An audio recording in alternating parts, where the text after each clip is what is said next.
Hi everyone, Joy here. Today we have a very special guest. His name is David. He lives in the UK and he is a resilience coach. He also helps digital nomads and freelancers to be more organized with their time. Is that correct, David? How are you doing? Hello. Hey, nice to be here. Yes, that is absolutely correct. I find that time is your it's your scarcest asset. So how you use it is no joke. And when you work as a digital nomad or when you're a freelancer and do your own thing, the days are just passing by real quick. So Yes, I help people be a bit more strategic with that. that is awesome. And I love that you do that. And we're definitely going to dive into that a little bit later in this interview because I have some questions for you on that.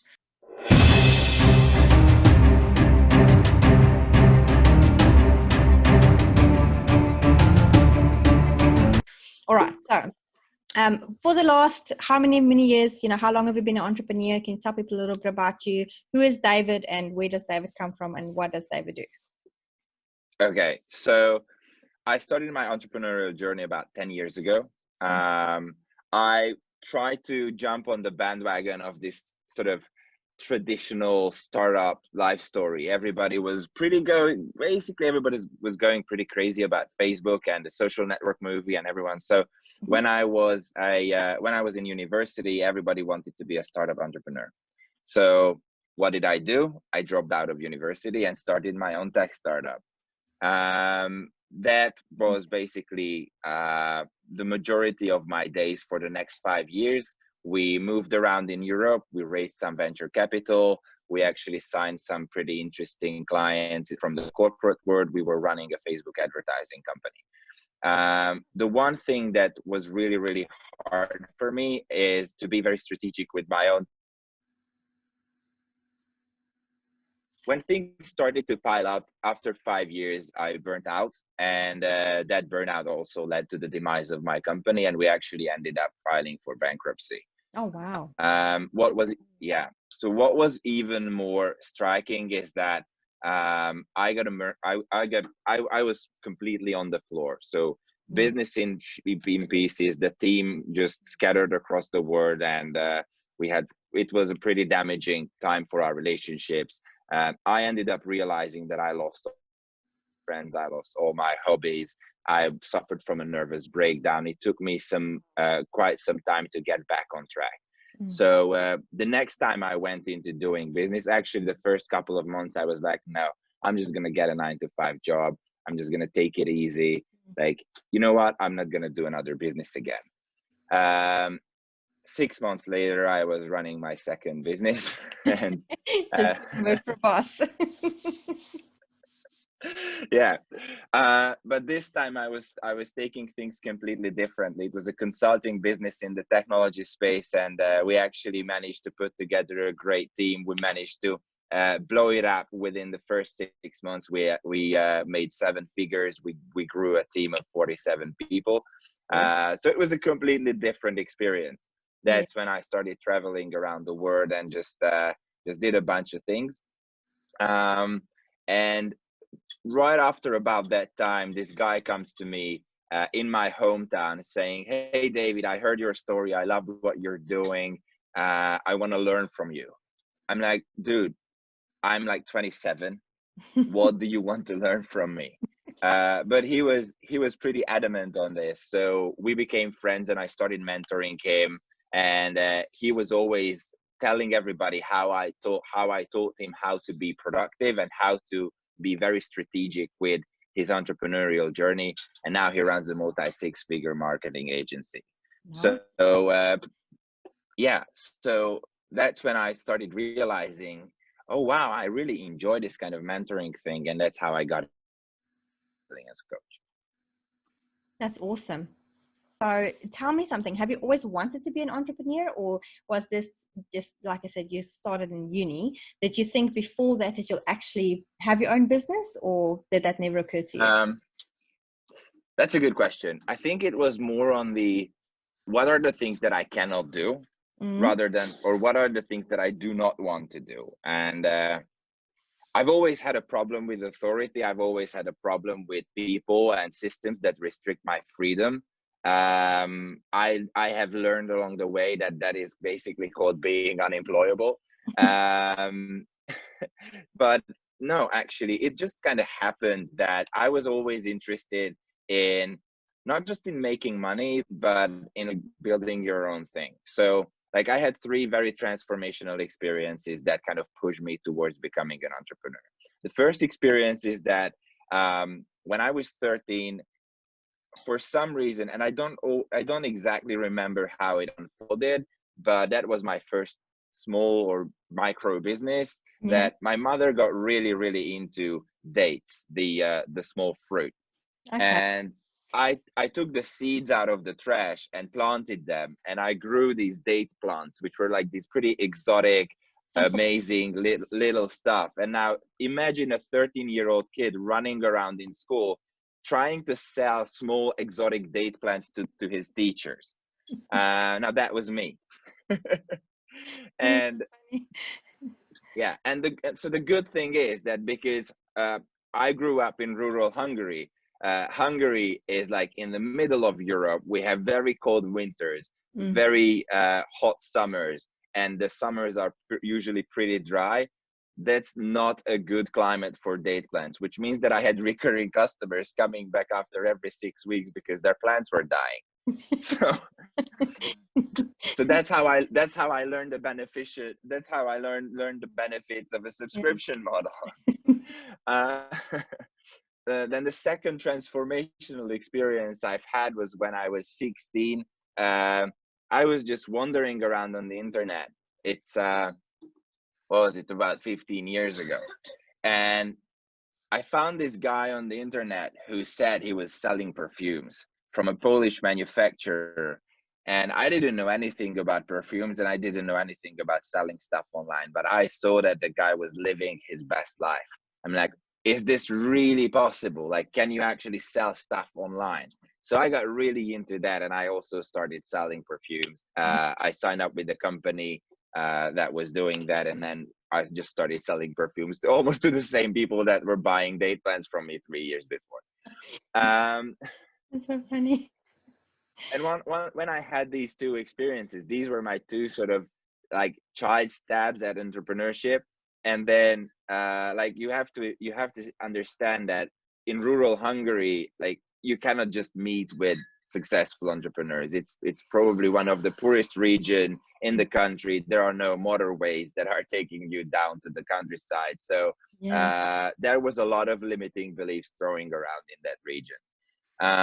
And when I was 20, Hmm. I start as part of my university studies. I started to look for an internship, and there was this company that was taking on what they called gifted students, and they were looking for internship positions for them. So I went into an application interview. We had a 2-hour interview process with the lady that was running the program.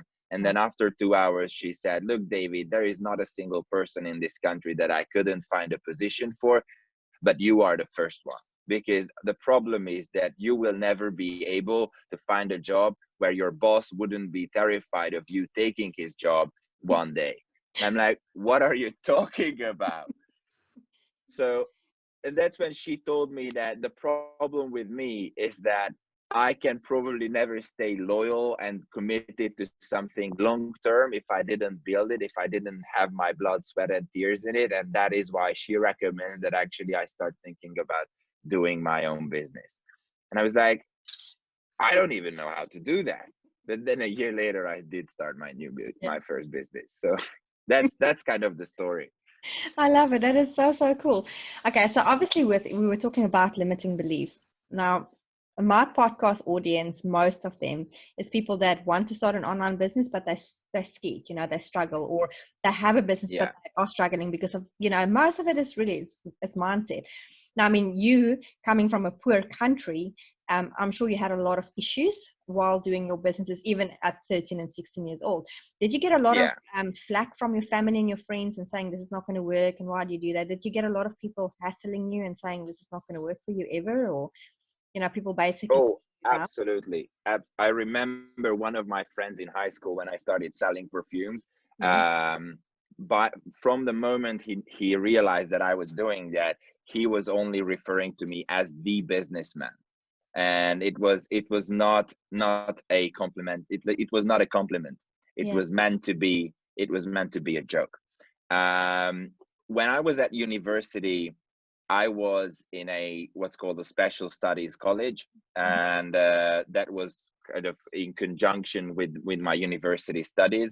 And in that special studies college, we had people who were completely signed up to the belief that they are the leaders of tomorrow. They are the business leaders of tomorrow. And yet, all we were doing is we were sitting around in circles on chairs and we were debating philosophical topics. So the moment they realized that I actually ended up launching my own business, like everybody turned their backs on me. Wow. And I was actually like I was literally cast out from that group of people, because now everybody was afraid that I would start pushing my own agenda on them, and I would Mm. start like hard selling everything I did. Yeah. um and that also came back when I went to my first high school reunion 5 years after graduation. By the time I was doing pretty well for myself. I was still running my tech startup, but we were doing well. Yeah. And it was just about 3 months before I moved out of Hungary and moved to London. So everybody stood up in the classroom. We actually had almost like the full class. Everybody stood up and started telling their life story, and I was the last one to speak because of where I sat. Yeah. And then I stood up and I started talking about my experience and my journey. And after the third sentence, one of the girls interrupted me, saying, "Oh, whoa, wait a minute! What are you going to sell us today, David?" Oh my word, that's so rude. Yeah. So the thing is that you do meet a lot of toxic experiences, but those Yeah. are not necessarily, like, those people are not talking to you. Mm. Those people are talking to their own beliefs, to their own fears, right? So it took me years to realize that. But the point is, if there is a person that is making a joke about me running my own business, I mean, look, there is a 95 chance that it's going to fail. So the least that we can do about it is that we joke about it. Yes. That's just the way it is. Yes. But that 5%, it's worth every penny in the world. Exactly. I agree with you. And also, what I've realized is the people that normally are horrible towards entrepreneurs are normally the people that are miserable in their own jobs and their own lives. And they are, I think, secretly jealous for, not having what you have. That's what I found personally, at least. Exactly.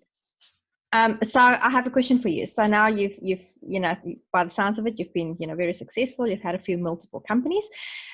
What has been your greatest achievement so far? It sounds like you had a lot, but like it doesn't need to be a business one. It can be Hmm. personal, whatever. What has been your greatest achievement in the last 5 years?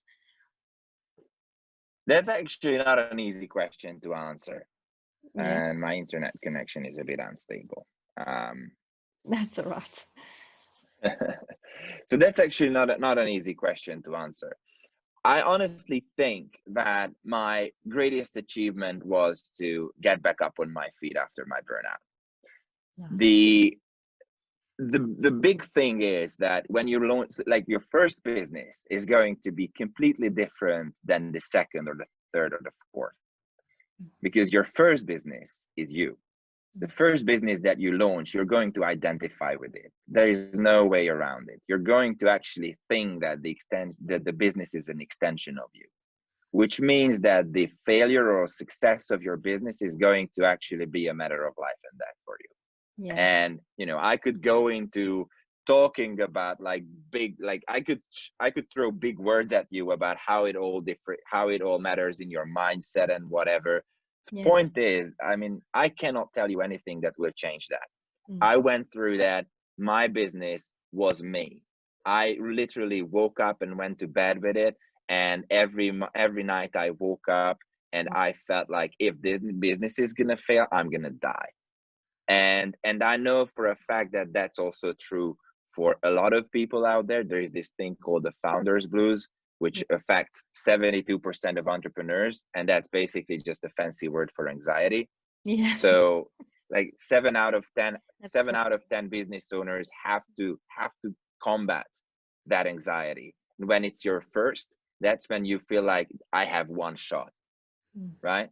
That feeling that you have one shot is what's going to actually end up crippling you if you don't figure out how to cope with it. Mm. And I didn't, so I broke down completely. And I didn't believe that I could do another sales call in my life. I started looking for doing something else. I started focusing on just designing software products for a long time, and avoid business development, avoid sales calls, avoid entrepreneurship at all costs. It did take me, basically, when my business failed, I Mhm. took all my savings that I had and I put it into therapy because I needed to get back up on my feet. And only after 6 months I could actually find myself again. Yeah. But once you start doing your second or third or fourth business, Hmm. it becomes easier to like detach yourself from it, Yes. right? Yes. Because that's when you start realizing that, businesses grow, businesses fail, chances are that it's going to fail, but the learning is invaluable. That's a thing, because you learn from your mistakes and you know the next time not to do it. I mean, I was on, Yeah, this is like my business number 12 for now, so I've been doing this for many years, and not, I won't say everything else failed, but it was either just I realized I didn't want to do this and it's not who I want to be, or, who I want to serve. yeah, That there's always different ways about this. And it's so sad when people give up and they don't get up. So I'm very happy that you got back yeah. on.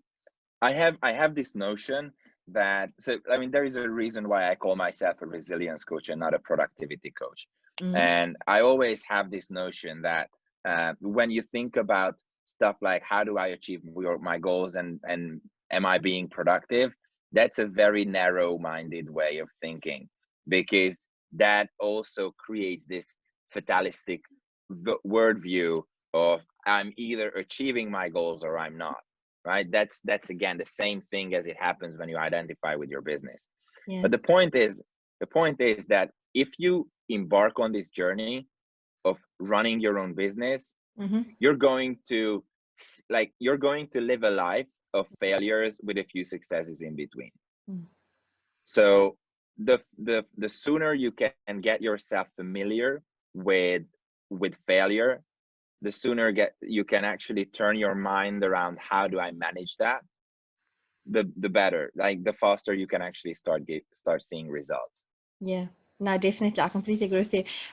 When I did the IFA challenge, what the IFA, I'm sure, the very first thing I learned when I did it, which was like when it just basically started, was like you need to fail to succeed. If you're not going to fail, you're not going to Yeah, succeed. It is yeah. exactly that. Okay, so what is the thing that you think makes you successful? Okay. I do believe that there is a statement in that question that I would probably like to challenge. Um, Go for it. yeah, I don't see myself as being successful. I don't think that, like, success is a very fatalistic expression. You either make it or not, Yeah. right? So I Hmm. do not believe that I'm successful. I dabble. Okay. I always do my best, but again, like 90% of businesses fail. Mm. There is a lot of failure that we just discussed. Hmm. So that implies, like, through inference, Hmm. you can make the conclusion that there are a lot of forces out there that are outside of control. Yeah.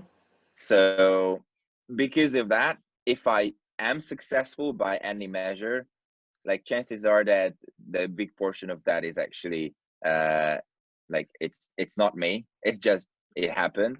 And if I fail, then the best thing I can do is just to learn from it.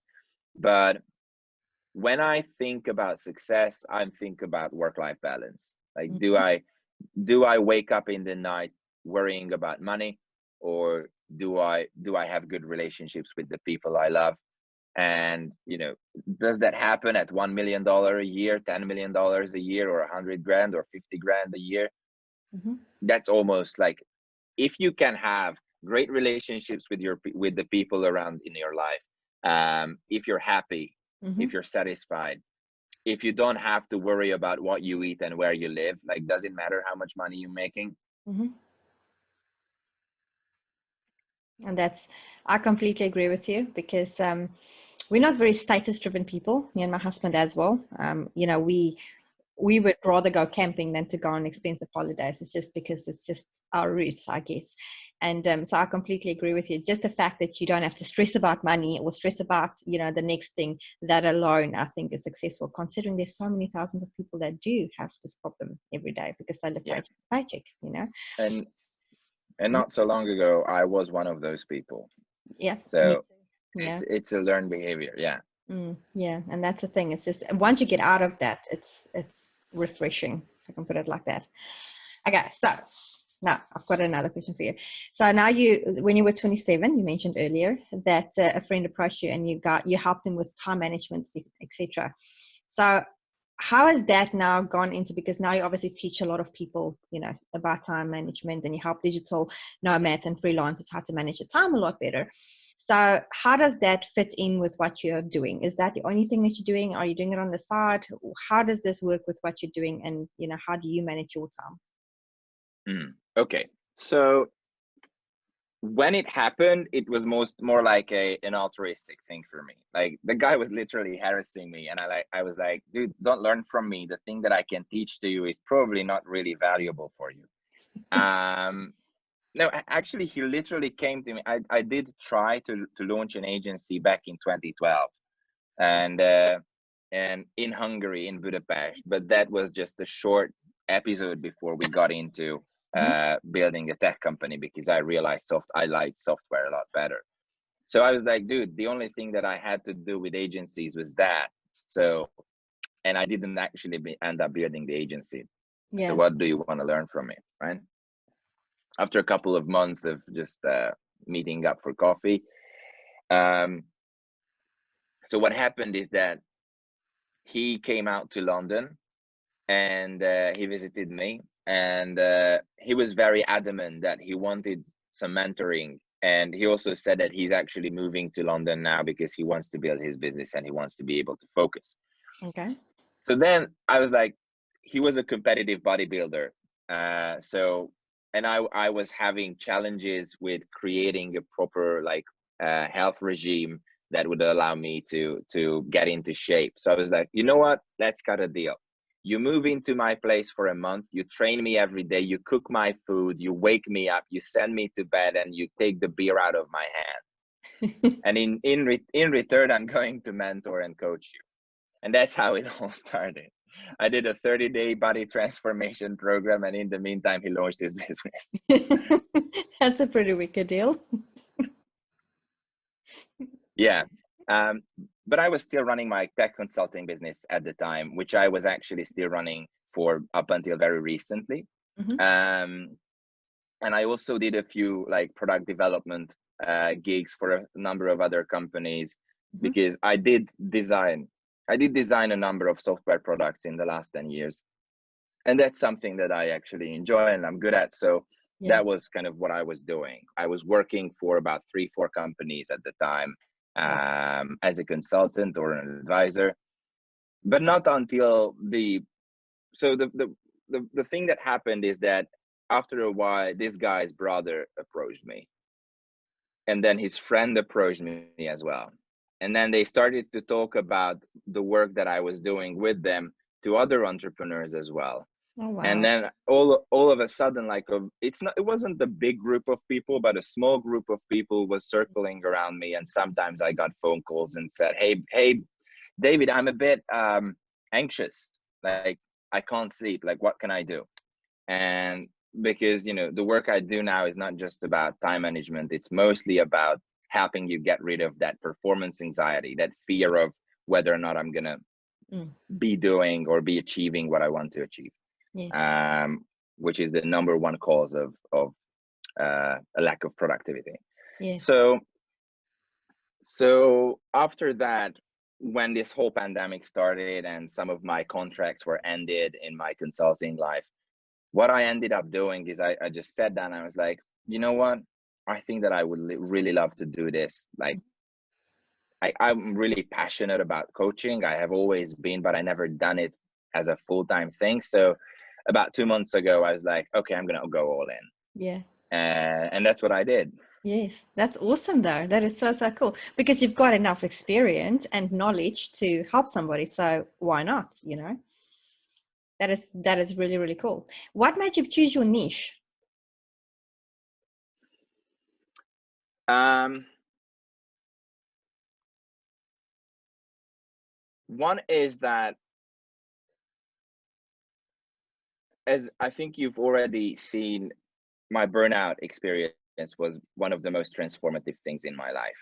Mm-hmm. And burnout as a thing, it's not an event, it's a process. It Yeah. has 5 stages that go from the honeymoon stage to the onset of stress, chronic stress, burnout, and then when it becomes habitual. So problems happen, and problems start to happen when people just go on from the honeymoon stage into the onset of stress stage, when they just start feeling like there are good days and there are bad days. I'm still motivated, I still love what I do, Yeah. but they are past that denial stage. They already understand that just loving what I do is probably not enough, Mm, just having a morning routine is probably not enough. mm, So, and that's when they start feeling that that sense of, I'm a bit confused, I don't know what to do in order to keep going. I want to get back to that first stage when everything was pink. yes. um so if I had someone, like, I was working with coaches, but I wasn't working with a coach that was specifically addressing that. If Okay. I had someone when I was at that second or third stage who would have sat down with me and said, okay, David, let's take a piece of pen and paper and Mm-hmm. start crafting your vision, and then we're going to build an algorithm for you to make it happen. Mm-hmm. And it's not just goal setting, it's about how do you silence that Yes. internal monologue that is creating that anxiety, and how do you create a coping strategy that pushes you back to stage one. Yes. So I didn't have that, but if I had, I would have probably already sold that tech company by now, and it wouldn't have died. So that, and the second thing is that one of the first things that went out the window when I was running my own business, Mm-hmm. my first business, was my work-life balance. So I was pulling 16, 18-hour work days. I was working on a train, in the car, in a coffee shop, in the garden, everywhere. Wow. Um, and so I was starting to look around and saw these guys that were coming to me for advice, and I was like, what are these guys doing? They were pulling 16, 18-hour work days. They were working in coffee shops, in their cars, on their trains. They were doing the exact same thing that I was doing. So I knew where it was leading them, Mm, right? So I said, okay, you know what? I'm going to go out in the world. I'm going to find all the people that have a work structure where they're not working from an office, mm-hmm. right? So they're working remotely, and they're also not working with employees. Mm, They might be working with a bunch of freelancers, a bunch of contractors, but they're not actually working in a classic office setting. yeah. And find, out of all those people, find those that are actually in between those stages 2 and 3, and then I'm going to help them to avoid the things that I couldn't avoid. Wow. That's actually a really unique way to get into a niche. Well done on that, because that's really thinking out of the box, basically just using yourself and putting yourself out there and thinking, you know where they're heading and you want to help them to prevent that. Yeah. That's really, really cool. Well, I think that's all my questions for you, but I do have one little, I always do this at the end of each and every interview. If you have any advice for somebody that wants to start a business, or they're thinking about it, or they already have a business but they're struggling, what is that piece of advice that you would give somebody if they just have not taken the right step towards, creating a good business for themselves? Okay. Don't overthink it. Just try to make money first. I like it. That's awesome. Yeah. Mm. And you don't need more than that. Just start. Just start somewhere. That's all it is, right? Yeah. Get your first client, yeah, then get your second. I mean, the what I see is, and also that's what I did when I started doing my first business. Like, You don't have to have a fancy website. You don't have to register a company to your name. You don't have to quit your job. Don't do any of those things. Just think about, what is it that I can give to people? What's the service? What's the value? And then start talking to them. And then after a while, you'll figure out how to sell that to people. And then once you get your first client, the second client, the fourth client, once you're making probably about 2-3 times as much as your 9-to-5 job, that's when you can actually leave the job. In the meantime, it's gonna be hard. Yes. Oh yes. But then you don't have to worry about the lowest part of your Maslow pyramid. Well, there you go. And that's great advice. And that's exactly what I tell my students. So forget about sales funnels. Let's focus on who you want to serve and what's their problem. So yes, there you go. It's perfect advice. Thank you so much, David. I appreciate your time. This was really refreshing. You definitely brought a new spin to the audience. And, my podcast is all about focus and things like that. So I appreciate this. Where can people reach you for your coaching services? Do you have any links? Obviously, we'll drop them in the bottom. But what is the type of offers that you can offer people? Do you offer coaching at the moment for people as well? Yes. So the way my business works is that you can reach me at www.resilienceclub.net. I get a free playbook that basically encompasses my philosophy on what are the things that you should probably stop doing if you're struggling with productivity. Spoiler alert, it's about how to get rid of anxiety. And then I offer free coaching calls for people that are thinking of actually jumping right into this journey. And the way I work is I offer an education platform alongside with coaching. It's a hybrid program. There is a lot of one-on-one that I do in my work, which makes it a very limited. I only have limited availability because I only have limited hours in the day to do coaching.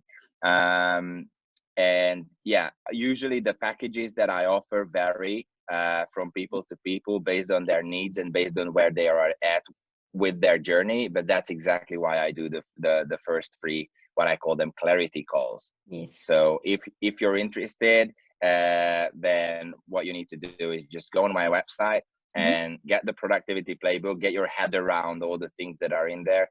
And if you want to jump right into seeing if what I do is for you, then we can just jump on a call and see if that's the case. Yeah.